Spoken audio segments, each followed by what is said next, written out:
सभी भाइयों का स्वागत है अपने प्लेटफॉर्म कुरुक्षेत्र के ऊपर। आज हम मैग्नेट के बारे में पढ़ेंगे। तो भाई, मैडम की क्लासेस को बहुत सारा प्यार मिल रहा है, हम देख रहे हैं खतरनाक तरीके से। हमारी वीडियो भी भाई थोड़ी लाइक करें, सब्सक्राइब करें, ठीक है। और कंटेंट आज पूरा दे देंगे भाई। यहाँ पे जो मैग्नेट के बारे में बात हो रही है, तो मैग्नेट, इसके बारे में बताया कि एक सब्सटेंस होता है जो अट्रैक्ट करने का काम करती है। किसको भाई?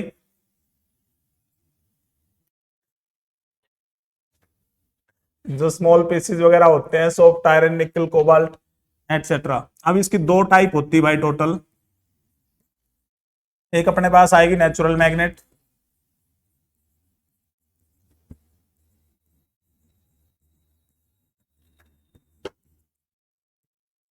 और एक अपने पास आएगी भाई आर्टिफिशियल मैग्नेट। तो आर्टिफिशियल जो मैग्नेट होती है वो मैन मेड होती है। नेचुरल मैग्नेट हमें प्राकृतिक रूप से मिली हुई है भाई, नेचुरली, ठीक है। तो नेचुरल मैग्नेट के अंदर बात करें तो मैग्नेटाइट जो मटेरियल होता है, इसको हम बेसिकली कह सकते हैं कि एक परमानेंट मैग्नेट होती है, नेचुरल मैग्नेट, ठीक है। इसको हम लिख लेंगे यहां पर कि ये क्या है, एक परमानेंट मैग्नेट है। इसको हम लोड स्टोन के नाम से भी जानते हैं। लोड स्टोन इसीलिए बोल देते हैं क्योंकि जब इसको हम फ्रीली सस्पेंड करेंगे तो ये पॉइंट करती है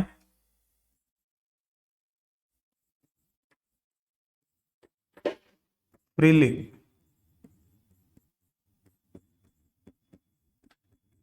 points in north south direction,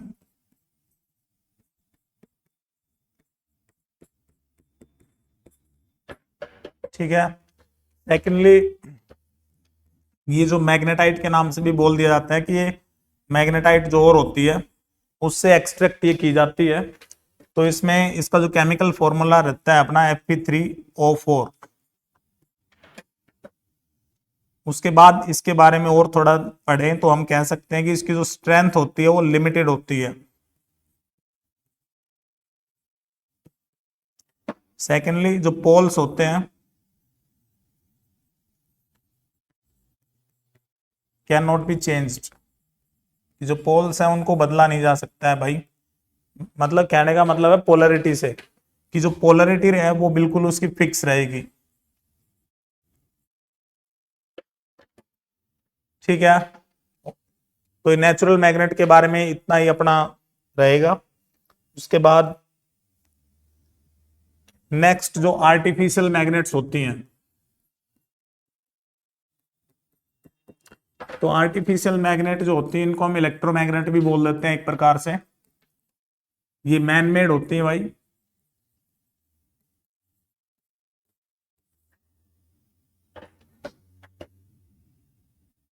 made by passing current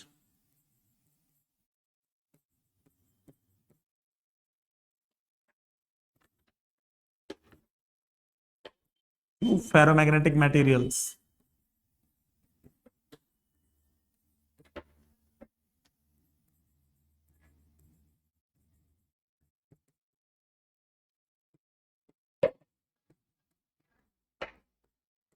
अब जो फेरोमैग्नेटिक होते हैं उसके बारे में आगे पढ़ेंगे हम। तीन प्रकार से हम इसको क्लासिफाई करेंगे, ठीक है। तो इसकी जो स्ट्रेंथ होती है वो बहुत हाई होती है।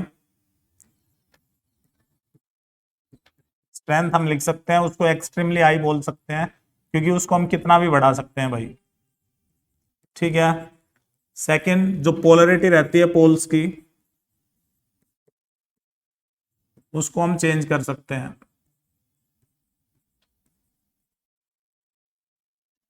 उसके बाद इसके अंदर हम दो प्रकार से इसको बोलेंगे। एक टेम्परेरी मैग्नेट बना सकते हैं हम इसी से, एक परमानेंट।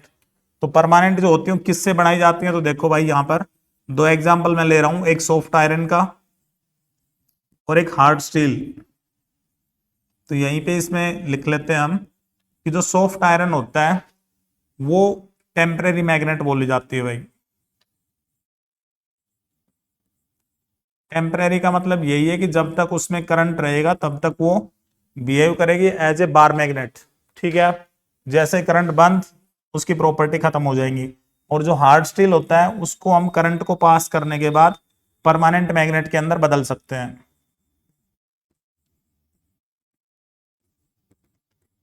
ठीक है, इन दोनों के अंदर करंट को पास करने के बाद ही भाई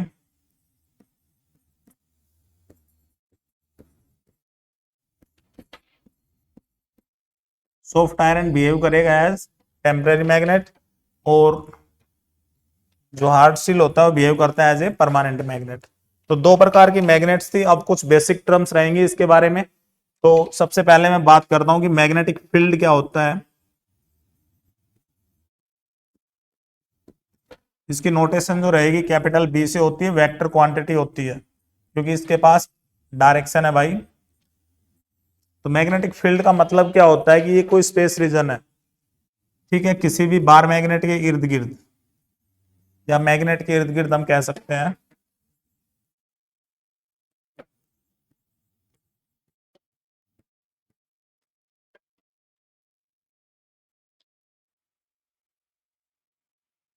वेयर जो फोर्सेज ऑफ इंटरेक्शन है,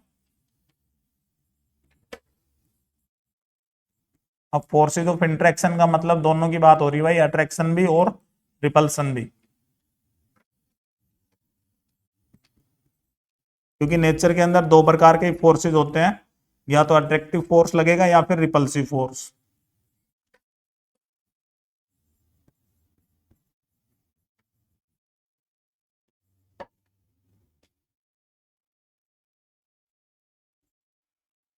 इसको हम कह सकते हैं कि जब इनको जो महसूस करवा देगा उसी स्पेस रीजन को हम क्या बोलते हैं, मैग्नेटिक फील्ड।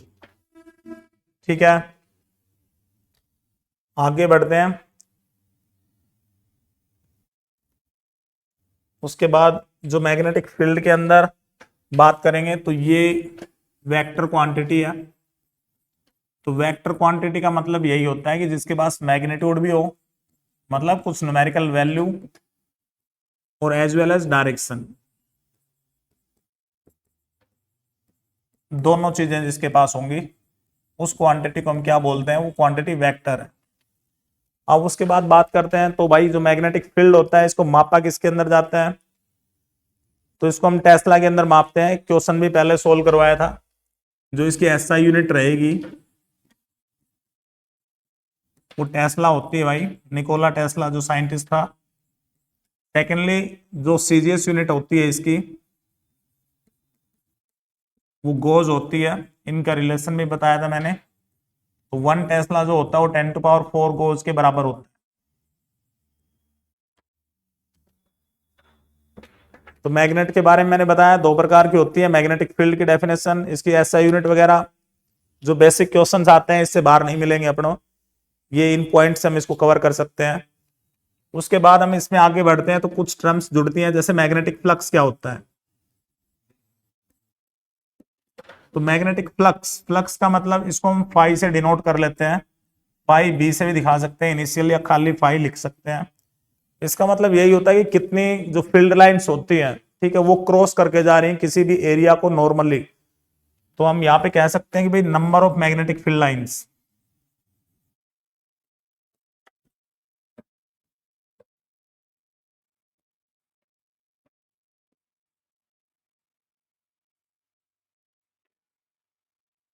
क्रॉस करती हो unit surface area,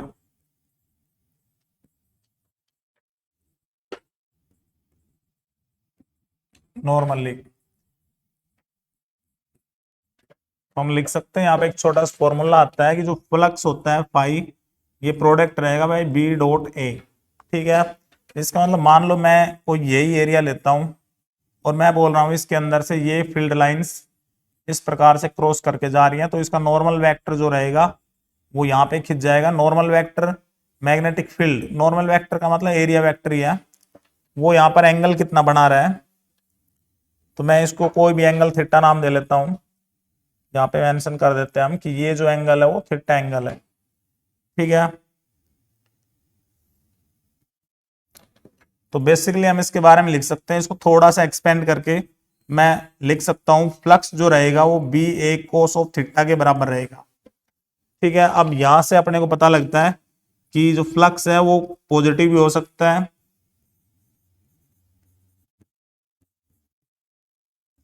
negative, and may be zero, कि वो जीरो भी हो सकता है। ठीक है, अब इसके अंदर आगे बढ़ते हैं कि जो फ्लक्स है वो स्केलर क्वांटिटी होती है भाई। जो मैग्नेटिक फ्लक्स है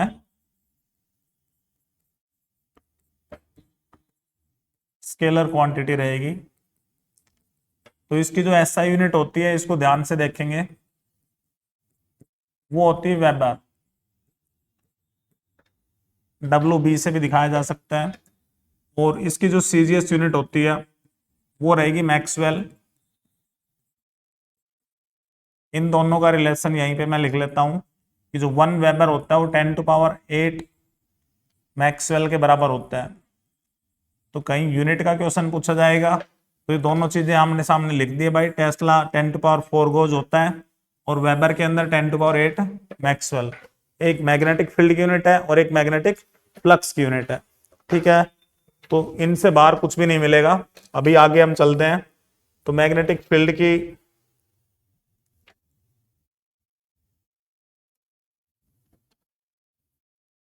जो मैग्नेटिक फील्ड लाइंस होती हैं उनके बारे में हम देखते हैं थोड़ा सा कि मैग्नेटिक फील्ड लाइंस होती क्या है।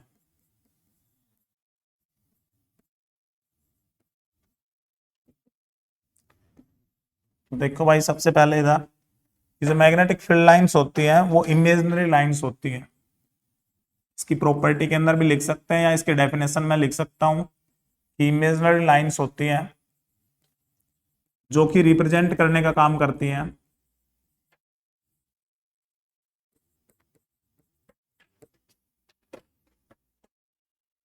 Direction of magnetic field.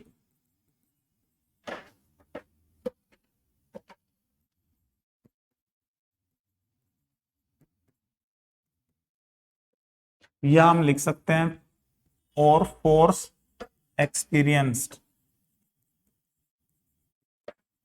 Eight A point, कि किसी भी जगह पर जो मैग्नेटिक फील्ड है उसका जो फोर्स कितना लगेगा या फील्ड की जो स्ट्रेंथ कितनी होगी उसके बारे में हमें मैग्नेटिक फील्ड लाइन से पता लगता है। इसमें आगे चले यहां पर, तो मान लो मुझे यूनिफॉर्म मैग्नेटिक फील्ड बनाना है तो मैंने यहाँ पे पैरेलल इक्विडिस्टेंट लाइन से हम इसको शो कर सकते हैं। ये जो एरो दिखा रखी है बी वेक्टर। ठीक है, सेकेंडली नॉन यूनिफॉर्म जो रहेगा इसके ऊपर हम लिख सकते हैं यहाँ पर कि ये यूनिफॉर्म मैग्नेटिक फील्ड को दिखाता है। नॉन यूनिफॉर्म के अंदर यही लाइनें हम इस प्रकार से बना सकते हैं, हो सकता है पैरेलल ही हो लेकिन कर्व से ले सकते हैं हम इनको। तो ये वाला जो फील्ड साइड में मैंने बनाया ये क्या रहेगा भाई, नॉन यूनिफॉर्म फील्ड। अब इसमें दो डायग्राम और ले सकते हैं भाई हम। एक हम डॉट से दिखा सकते हैं इस प्रकार से, ये कोई भी रीजन है, इधर मैंने डॉट डॉट लगा दिए हैं। इनका मतलब यही है कि जो फील्ड है वो out of the plane of the paper है, इसका मतलब वो बाहर की तरफ निकल रहा है। ठीक है, यहाँ पे हम इसको डॉट से दिखा रहे हैं, ये आउटवर्ड है। मैं इसको लिख सकता हूं out of plane of paper.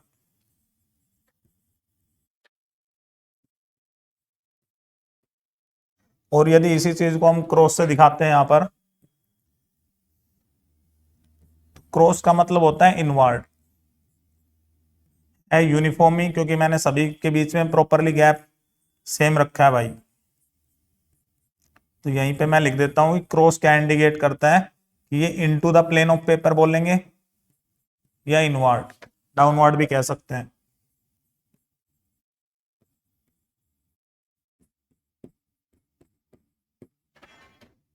ठीक है, अब उसके बाद आगे इनकी प्रॉपर्टीज के बारे में पढ़ेंगे हम कि मैग्नेटिक जो फील्ड लाइंस होती है उनकी क्या क्या प्रॉपर्टीज रहेंगी। तो ये कुछ बेसिक प्रॉपर्टी है।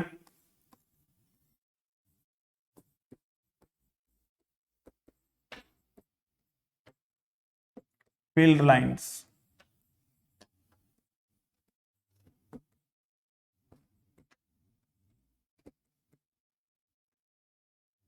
तो भाई यहां पर देखिए सबसे पहले कि जो फील्ड लाइंस होती हैं वो इमेजिनरी होती हैं। छोटे छोटे पॉइंट्स में लिखेंगे इनको।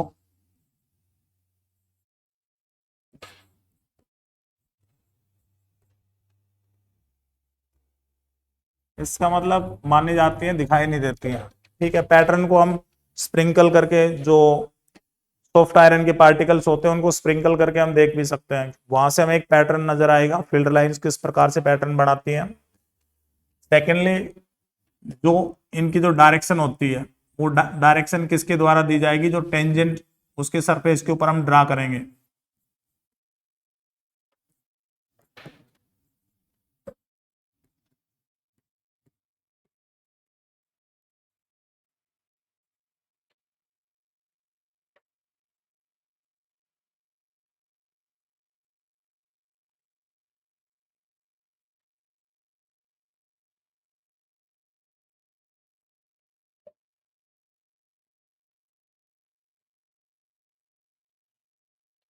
ठीक है, जैसे मान लो मैंने ये लाइन दिखा दी, यहाँ पे मुझे डायरेक्शन लेनी है, तो टेंजेंट इस प्रकार से हम खींच देंगे।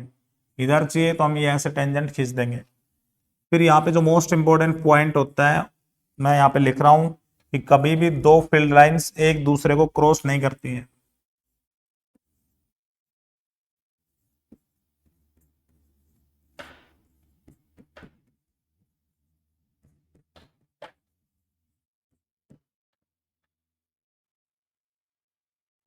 कभी भी दो फील्ड लाइंस एक दूसरे को इंटरसेक्ट नहीं करती।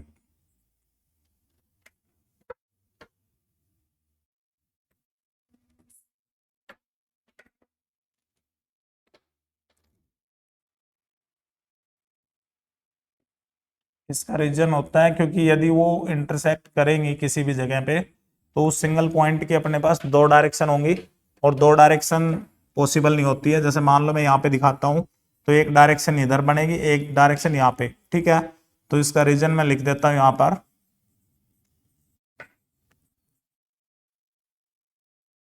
कि if they intersect,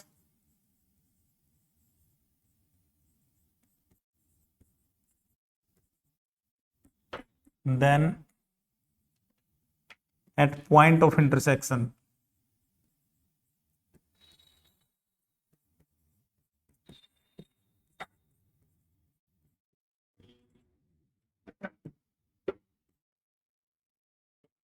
there will be two direction,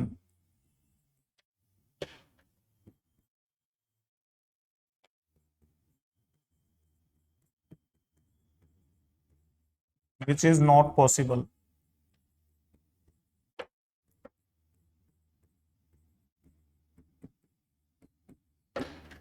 ठीक है, तो ये वाला जो पॉइंट है ये इंपॉर्टेंट पॉइंट रहेगा कि फील्ड लाइंस इंटरसेक्ट क्यों नहीं करती है।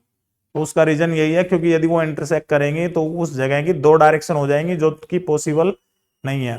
ठीक है, उसके बाद आगे देखें यहाँ पर, तो फील्ड लाइंस जो होती है एक दूसरे के ऊपर लेटरल प्रेशर एग्जर्ट करने का काम करती है। तो मैं सीधा छोटा सा ही पॉइंट लिख रहा हूं कि ये एक दूसरे पे क्या लगाएंगी, लेटरल प्रेशर। और लेटरल प्रेशर लगाने का मतलब यही होता है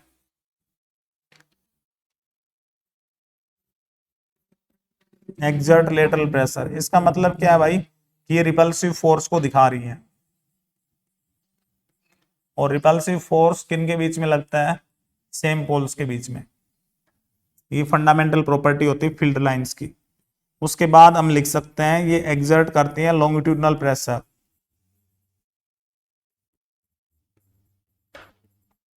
और लॉन्गिट्यूडनली हम कह सकते हैं कि कॉन्ट्रैक्ट होने का काम करती हैं, प्रेशर कह दो, या इसको हम कह सकते हैं कि ये एक्सर्ट्स लॉन्गिट्यूडनली कॉन्ट्रैक्ट। इसको हटा देते हैं यहाँ से, लॉन्गिट्यूडनली कॉन्ट्रैक्ट। इसका मतलब क्या हो गया कि ये अट्रैक्टिव फोर्स एक दूसरे के ऊपर लगाएंगे, या हम कह सकते हैं कि लॉन्गिट्यूडनली कॉन्ट्रैक्ट हो रही है, तो वो डिनोट क्या करता है, अट्रैक्टिव फोर्सेस के बारे में इंफॉर्मेशन देने का काम करेगा। उसके बाद आगे बढ़े इसके अंदर कि किसी भी स्पेस रीजन के अंदर से जितनी ज्यादा फील्ड लाइंस जाएंगी उतना ही स्ट्रॉन्गर वहां पे फील्ड रहेगा। ठीक है, तो हम यहाँ पे लिख सकते हैं कि more is the number of field lines,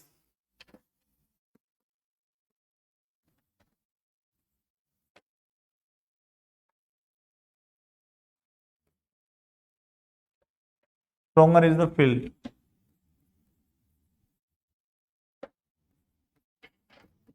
उतना ही फील्ड क्या रहेगा, स्ट्रोंगर।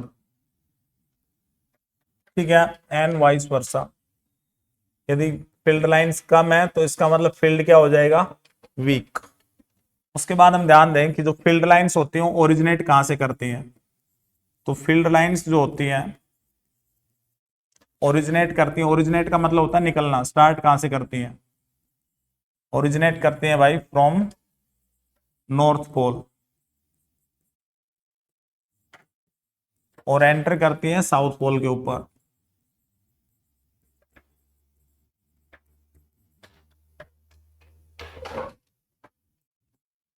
ठीक है, ये वाली प्रॉपर्टी पे ध्यान देंगे, ये मैं डायरेक्शन बता रहा हूं आउटसाइड द मैग्नेट। इसके अंदर जो इनसाइड डायरेक्शन होती है, मैं यहाँ पे लिख लेता हूँ, इनसाइड उल्टा होता है मैग्नेट में। इनसाइड जो डायरेक्शन रहेगी हम सीधा पढ़ सकते हैं कि साउथ से कहाँ पे रहेगी भाई, नॉर्थ की तरफ। ठीक है, तो मैं एरो से दिखा रहा हूँ इस चीज को। उसके बाद नेक्स्ट प्रॉपर्टी के ऊपर चले तो यहाँ पे हम लिख सकते हैं कि मैग्नेटिक फील्ड लाइंस जो होती हैं कंटिन्यूअस होती हैं।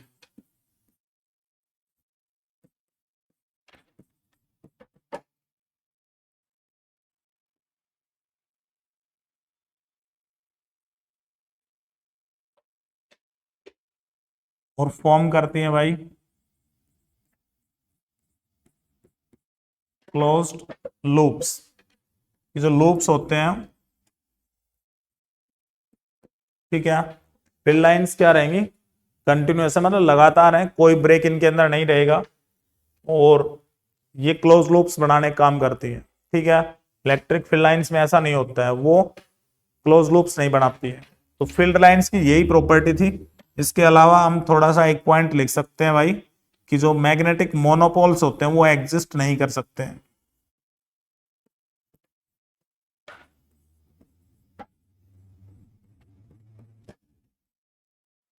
डू नॉट एग्जिस्ट, ये जो मैग्नेटिक मोनोपोल्स होते हैं, डू नॉट एग्जिस्ट का मतलब यही है। मोनोपोल्स का मतलब होता है सिंगल पोल। यदि मैं बात करूं खाली एक नॉर्थ पोल या साउथ पोल, ऐसा नहीं होता है, चाहे हम मैग्नेट के कितने भी टुकड़े करेंगे उतने सारे पोल्स वहां पे क्रिएट हो जाएंगे, मतलब नॉर्थ साउथ पेयर्स के अंदर रहेंगे। इसको कभी भी सेपरेट नहीं किया जा सकता चार्जेस की तरह। ठीक है, तो ये सबसे इंपॉर्टेंट प्रॉपर्टी है इसके अंदर।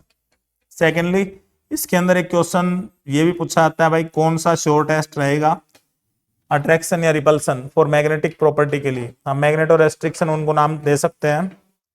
तो इस पे मैं बता दूं यहाँ पर कि जो रिपल्सन होता है वो श्योर टेस्ट होता है भाई, ये मोस्ट इंपॉर्टेंट पॉइंट है।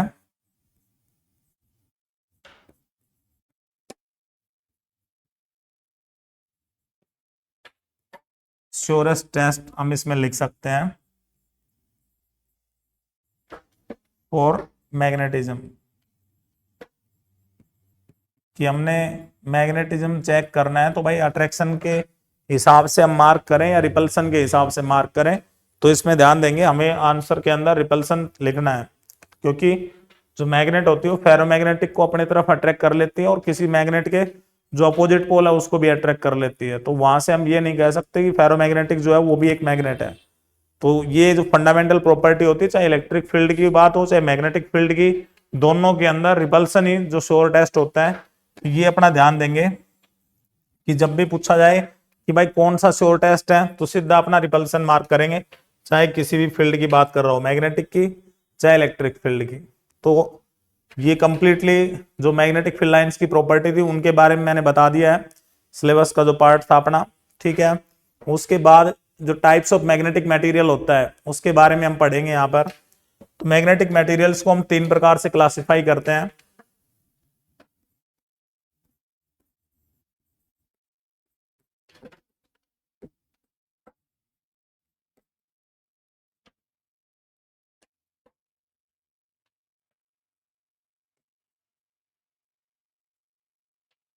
थ्री टाइप्स ही अपना रहेगा भाई।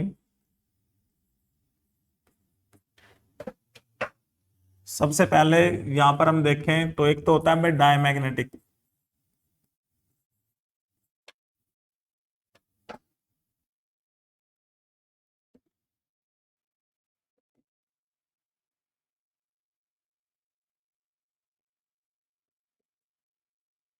सेकेंडली हम यहाँ पे लिख सकते हैं एक होता है पैरामैग्नेटिक, और लास्ट में मैं लिख सकता हूँ जो थर्ड टाइप होती है वो होता है फेरोमैग्नेटिक।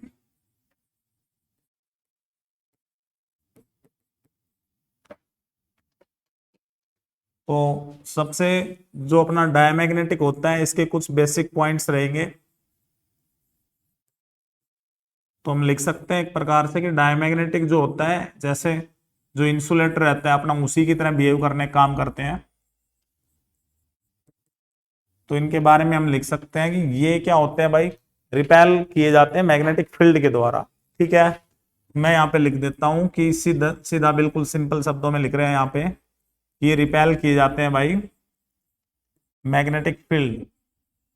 इसका मतलब इन ये अट्रैक्शन नहीं करेंगे, ठीक है, बिल्कुल अपोजिट मूवमेंट करते हैं ये। इनकी जो मूवमेंट होती है वो कहाँ पे रहेगी, तो ये मूवमेंट करते हैं भाई स्ट्रोंगर फील्ड से वीक फील्ड की तरफ।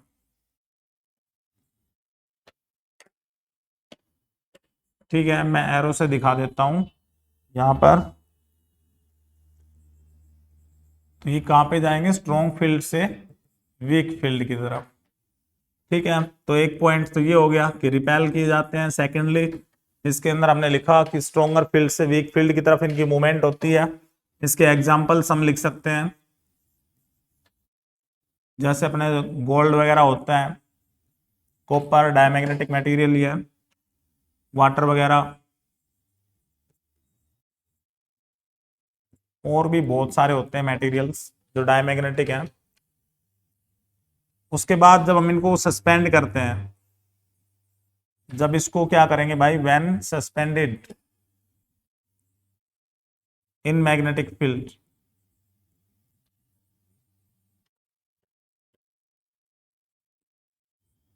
तो ये अलाइंस करते हैं परपेंडिकुलरली। इसका मतलब वो बिल्कुल 90 डिग्री के ऊपर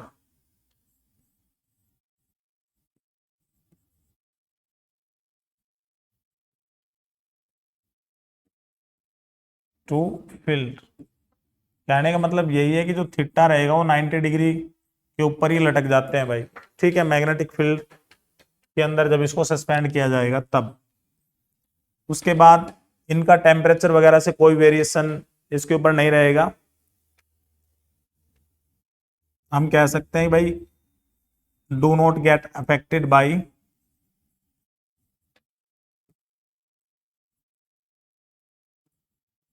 वेरिएशन इन टेम्परेचर। बेसिकली जब हम मैग्नेट की बात करते हैं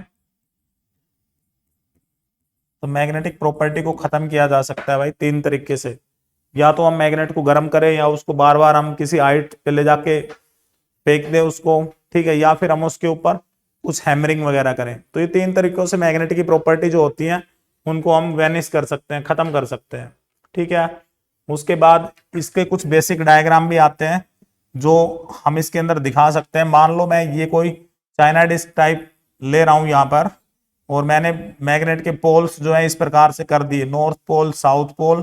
तो जो फेरोमैग्नेटिक मटेरियल रहेगा वो क्या करेगा, उसको बीच में एक्यूमुलेट हो जाता है भाई। ठीक है ना, यहाँ पे ऐसे एक्यूमुलेट हो जाएगा, साइडों में कम रहेगा, क्योंकि इसकी मूवमेंट कहाँ होती है, स्ट्रोंग से वीक की तरफ। तो मैंने एरो दिखा दिया क्योंकि पोल्स हैं दूर दूर। ठीक है, तो इसका मतलब ये दूर दूर ही अपना चलेगा यहाँ पे, क्योंकि जो मैग्नेटिक फील्ड की जो स्ट्रेंथ होती है वो पोल्स के ऊपर ज्यादा होती है किसके मुकाबले भाई, जो सेपरेशन डिस्टेंस है बीच के अंदर, यहाँ पे इन दोनों के मुकाबले। ठीक है, तो ये हमेशा मैं यही लिख देता हूं कि ये कहां पे जाएंगे, स्ट्रोंग से वीक की तरफ, वीक फील्ड की तरफ चलेंगे।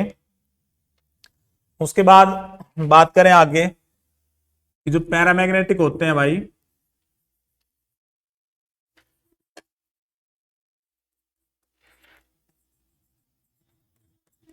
तो जो पैरामैग्नेटिक और फेरोमैग्नेटिक जो होते हैं लगभग दोनों की सिमिलर सी प्रॉपर्टी है। ठीक है, ये क्या होते हैं, हम इसमें लिख सकते हैं कि ये फीबली अट्रैक्ट किए जाते हैं, फीबली अट्रैक्टेड बाय मैग्नेट, या मैग्नेटिक फील्ड हम लिख सकते हैं। इसके एग्जाम्पल में हम लिख सकते हैं भाई, यहाँ पर जो निकल होता है वो एक पैरामैग्नेटिक मटेरियल ही है, और लिक्विड ऑक्सीजन जो होती है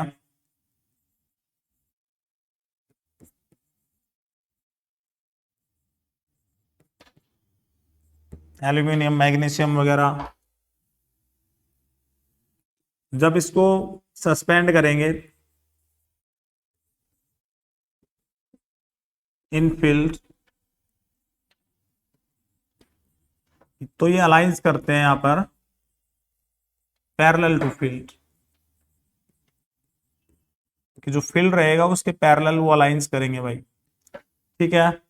सेकेंडली इसके अंदर आगे देखें हम कि जो पैरामैग्नेटिक मटेरियल्स होते हैं, जो फील्ड लाइंस होती हैं ज्यादातर, जैसे एक फील्ड लाइन का डायग्राम बना सकते हैं, मान लो ये वाला अपना डायमैग्नेटिक मटेरियल है, ठीक है, और मैं यहीं पे साइड में ले लेता हूं पैरामैग्नेटिक।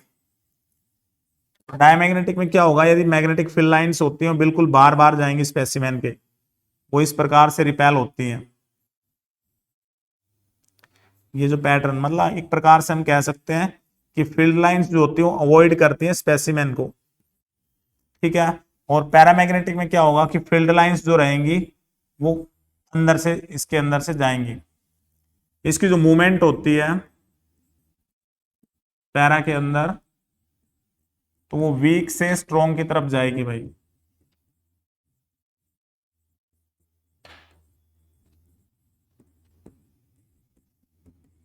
ठीक है। तो इन दोनों के पैटर्न मैंने बना दिए, डायमैग्नेटिक का भी, पैरामैग्नेटिक का भी। और यदि हम इस चीज को यूट्यूब मैनोमीटर के रूप में इस प्रकार से लेते हैं, तो उस केस में मान लो मैं यहाँ पे दिखा दूं कि भाई ये कंप्लीटली लिक्विड यहाँ पे भरा हुआ है, north pole south pole, poles पास में होते हैं, फील्ड होता है स्ट्रॉन्ग।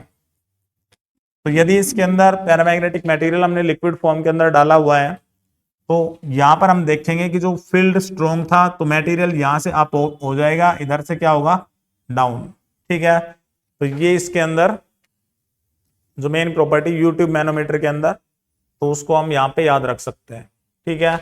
उसके बाद ये ओबे करते हैं क्यूरी के लॉ को। तो क्यूरी जो लॉ होता है वो टेम्परेचर के बारे में बताता है कि टेम्परेचर को जब हम चेंज करते हैं तो मैग्नेटिक प्रॉपर्टी के अंदर बदलाव देखा जाता है। ठीक है। तो ये अपना मेन पॉइंट है यहाँ पे। अब बिल्कुल सिमिलर सी प्रॉपर्टी फेरोमैग्नेटिक मटेरियल्स की रहती है। तो फेरोमैग्नेटिक के अंदर हम बस लिखेंगे यहाँ पर कि ये फील्ड के द्वारा स्ट्रोंगली अट्रैक्टेड होते हैं भाई।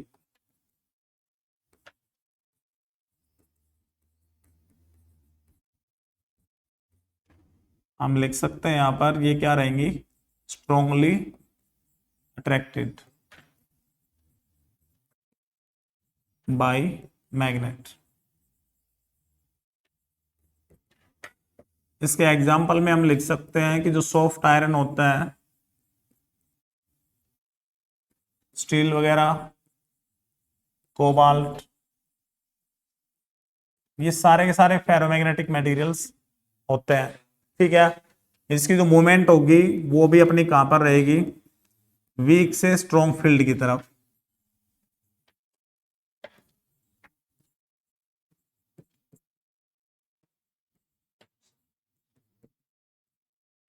ठीक है।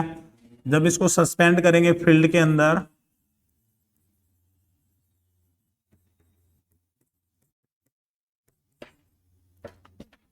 तो ये अलाइंस करते हैं पैरेलल टू फील्ड।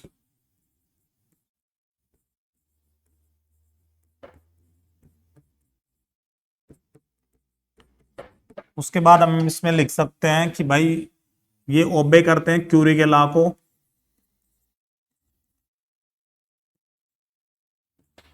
इसका मतलब यहां पर एक क्रिटिकल टेम्परेचर एक टर्म आती है। तो क्रिटिकल टेम्परेचर का मतलब वही होता है भाई, ये वो टेम्परेचर है जब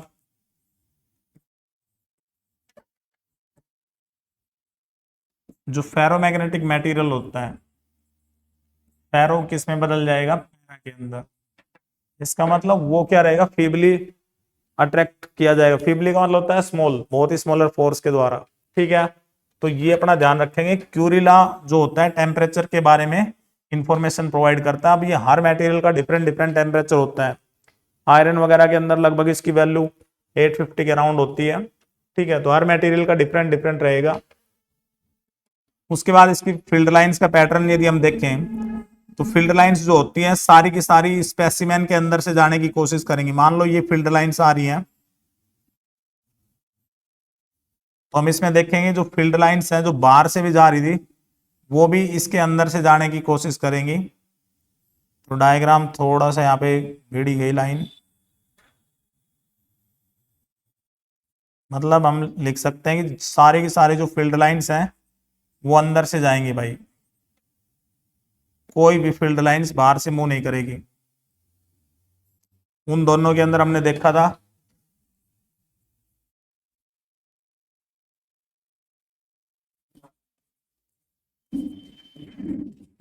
फॉलो द स्पेसिमेन, और यूट्यूब जो मैनोमीटर का डायग्राम होता है बिल्कुल सेम रहेगा जैसा पैरा का बनाया था, सेम उसी तरीके से, क्योंकि इसके अंदर भी हम वही लिक्विड फॉर्म के अंदर सब्सटेंस को लेंगे यहाँ पर। और मैंने जो फील्ड यहाँ पे लगा दिए, पास पास कर दिए पोल्स, तो इधर फील्ड हो गया स्ट्रॉन्ग, इधर हो जाएगा वीक, तो यहाँ से लिक्विड गिरेगा भाई और उधर से उठ जाएगा। ठीक है, तो ये जो मटेरियल्स होता है अपने मैग्नेटिक मटेरियल्स 3 प्रकार के थे, तीनों की कंप्लीट इंफॉर्मेशन मैंने दे दी है।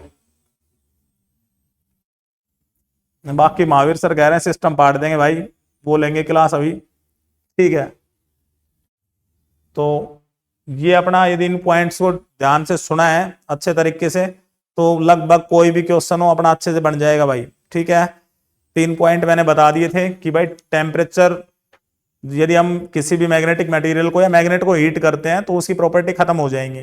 ठीक है, सेकेंडली उसके अंदर हम बार बार हैमरिंग करें या फिर किसी हाइट से मैं मैग्नेट को ऊपर नीचे गिराऊं उठा उठा के, तो वो प्रॉपर्टी उसकी वैनिश हो जाएंगी थोड़े टाइम के बाद।